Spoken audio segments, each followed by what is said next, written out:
My name's Ed Piskor, I'm Jim Rugg. and we're going to be talking about a weird one today, man. The Bernie Wrightson Amazing Spider-Man graphic novel with Susan K. Putney. But first, a little business.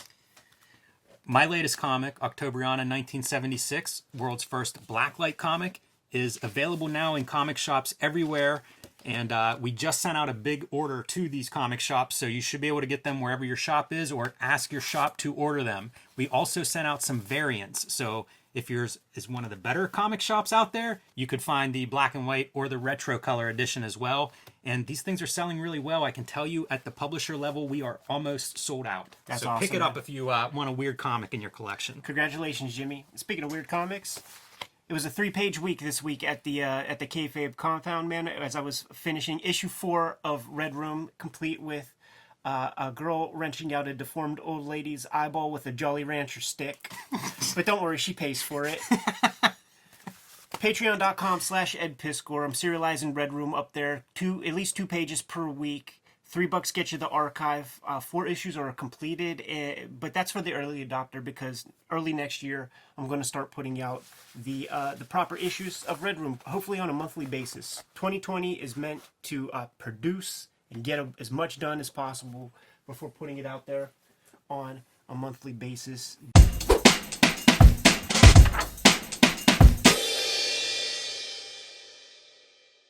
Let's talk about a weird one, something that I can't find very much lore about online because in a lot of ways it feels like a little bit of like a misuse of Bernie Wrightson's amazing talent. Susan K. Putney, don't know much about her.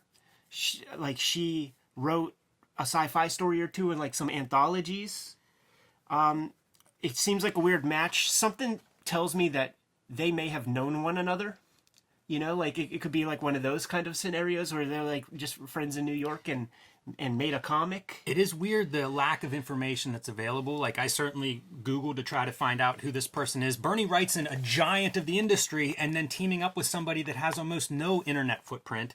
One of the things that came back on a few Google listings is that she owned a comic book store. I can't tell you if that's 100% true. I can't tell you the name of that store. I did not see that info. But it does seem like a strange mix for those reasons. Again, a giant on one hand and a relative unknown on the other. A comic worth having, but impossible for me to read. I tried 5-6 times in my life to try to read this thing, and I get bored very quick. But the visuals are what sells it, and he's putting a lot of creative energy to make very, very dynamic pictures that may not amount to much, but are fun to look at as drawings. Who colors this, Ed? Michelle Wrightson, like Bernie and Michelle, yeah, right. like. So he has some input in working closely there. Yeah, they work in tandem on like all their stuff. Captain Stern, the Creep Show book, which we might have to show on a quickie. I think we definitely need to get into that one. And to put context to Bernie Wrightson, I look up and see like the Creepy collection of his work. I think of him as a horror artist. People know him, of course, from Swamp Thing. But applying that kind of a ghoulish horror fantasy style to Spider-Man, pretty interesting, pretty weird. Yes, he makes whenever he has to use a superhero character, because he's part of the studio, and none of those dudes were really trying to fuck with superhero comics. Like Kaluta wasn't doing that, Jones wasn't doing that, and he would have to shoehorn superheroes into his work sometimes. There's the issue of Swamp Thing that has Batman with the 3-foot horns on the head, and he clearly has to make these characters his own to like. I dig his Spider-Man. I do too. I think it looks really cool. These are the smaller eyes, the pre McFarlane giant Spider-Man eyes, and it really adds like this little alien kind of quality. I like the webbing on his costume. I think his Spider-Man looks terrific. I do too. It feels like fanzine interpretation of Spider-Man, but Wrightson comes from that as well. He comes from the early fanzines. Check out this. Yeah, this is not Marvel House style. Is not what you're getting with Bernie Wrightson. No, and I applaud them for letting him be him. Instead of trying to bend him into that house style. Look at the psychedelia on these pages, man. How do you think they got this color? You think it's airbrush? It looks like stuff was dropped, like dripped onto the page there. Yeah, I was thinking wet media of some sort, maybe. You know, like a wet on wet watercolor style for that background. I don't know that for sure, but that would be my guess because it does look like the color is bleeding. Yeah, yeah, and you know, definitely using the blue line method. You could see some of the blue line underneath the black. Maybe here. even a like a wet on wet Dr. Martens color dyes. That's or something. possible. Like the Doc Martens, whenever they would like reproduce, the colors were just so freaking bright. Even when you try to do a subdued thing, but you only use the dyes if you don't know about watercolor. Like Yeah, true. Love this part. Whenever we get a long shot of Spider-Man and the webbing, the detail, the lines drop out, and you just get those like eye shapes. It's such a cool design, and it really shows it off there. it feels like the Bakshi cartoon. Yes, that's what Spider-Man. I think too. Because he's also relatively flat color next to some of this, you know, the backgrounds that are much more, I don't know, 3D, much more depth. We just did about 10, 12 pages of like Bernie Wrightson doing some basic stuff. Like we need to amp this up, Jimmy. Yeah, this Yeah, is we're starting getting to there. pay off. And we're getting Again, there. if you're used to your monthly Spider-Man comics, you're in a different world here. It feels like heavy metal with very much. with Spider-Man. You know, it feels like Rick Veitch's Epic Illustrated, Abraxas and the Earthman. Like it's definitely pulling from this crazy period of time in comics. I love this right here, man, where there's no black holding line on these kind of ephemeral images. It's just painting. Probably, well, no, that's paint, man. I was gonna say ink wash, but that's like a blue. Some beautiful backgrounds. Like the painting, I wonder if one of them is handling the backgrounds and one is handling the figures. The characters, yeah. Because they do feel different. I like that animation comparison because it does feel almost like cell animation or something.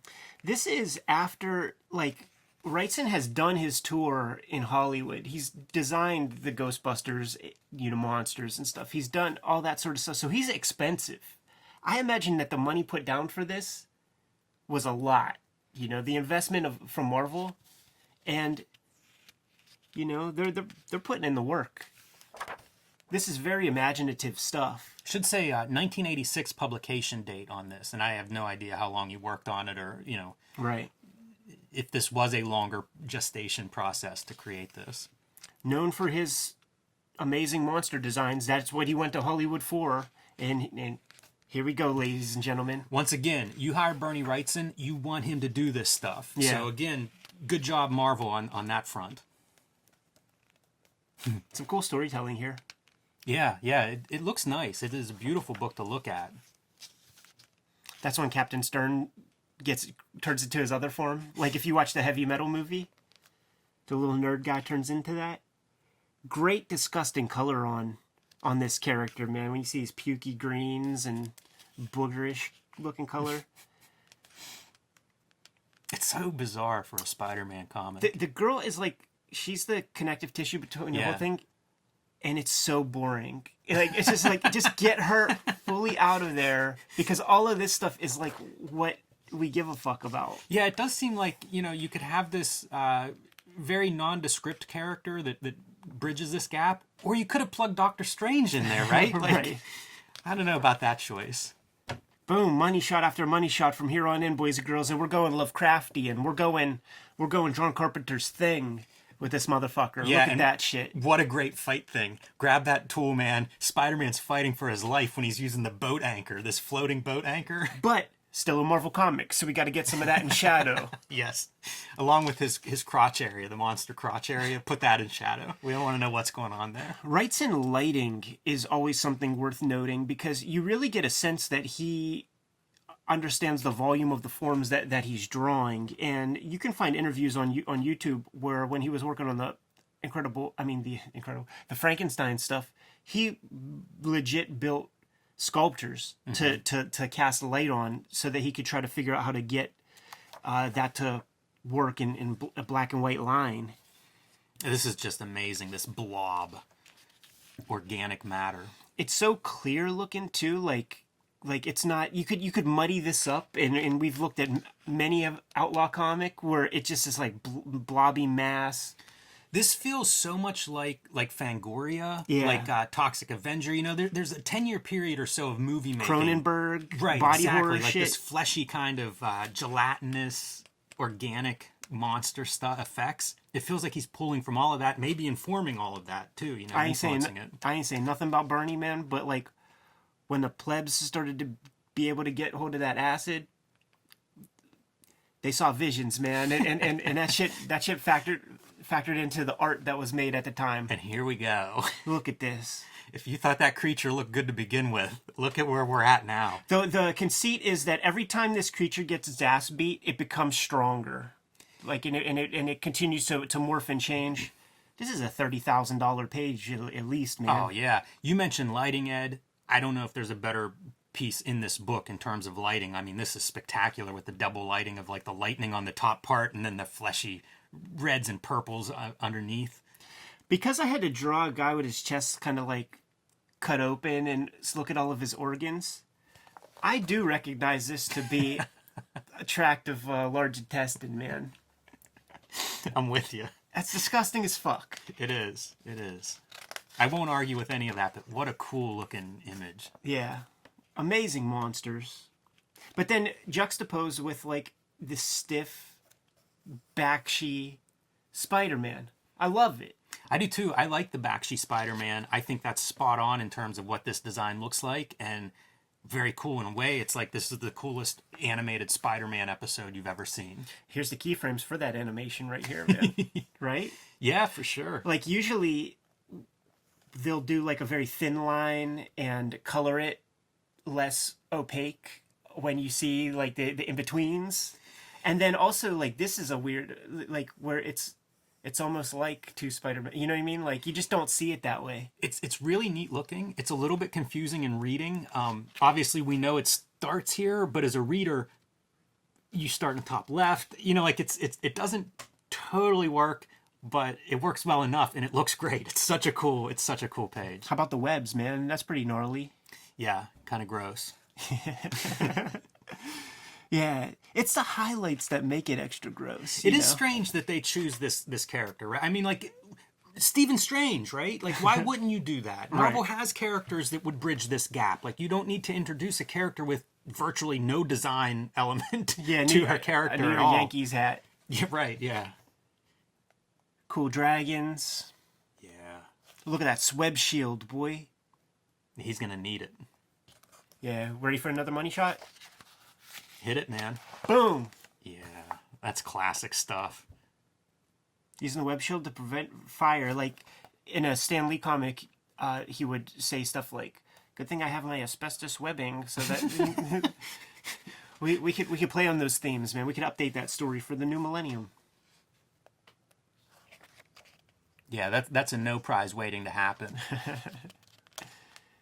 Great technique with the color here. And you know, you're seeing the wet stuff, but then you're also seeing, like, I don't know, acrylic or something?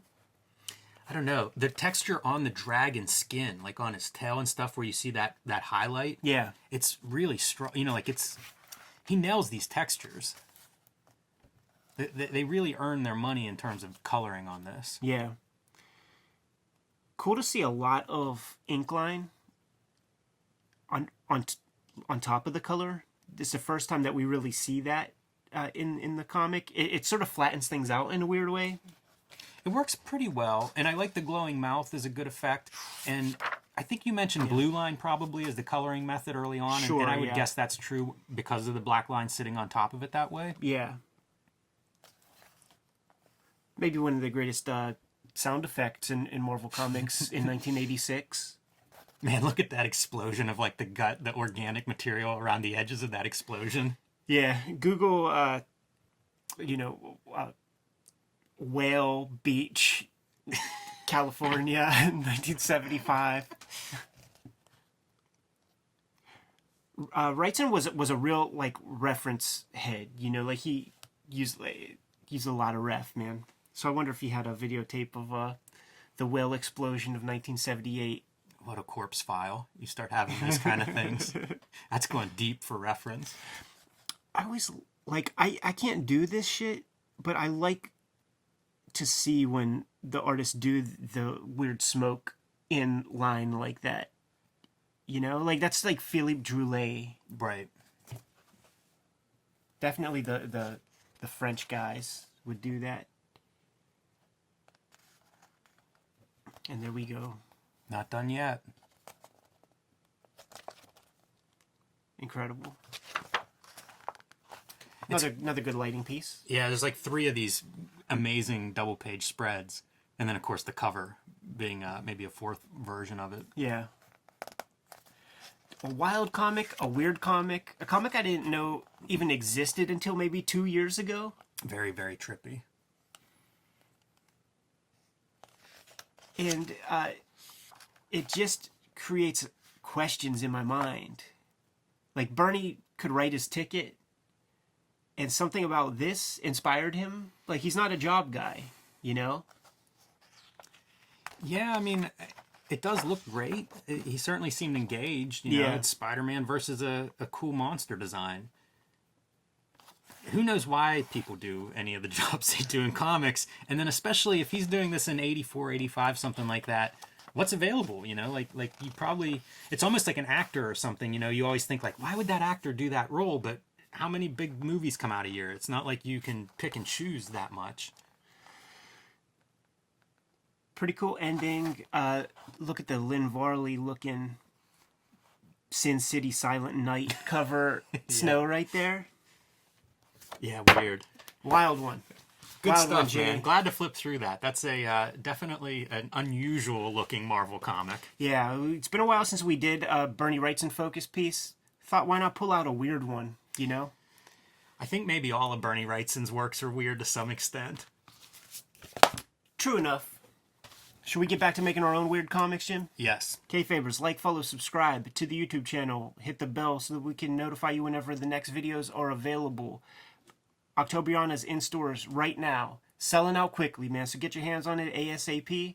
Patreon.com/redroom. $3 gets you the archive to more than 4 dozen as of this recording. Red Room comic strips, new comics going live every Tuesday. You can subscribe to the Cartoonist Kayfabe e-newsletter at the links below this video. You can pick up Cartoonist Kayfabe t-shirts and merchandise at the links below this video. Give them those margin orders, Jimmy. Read more comics.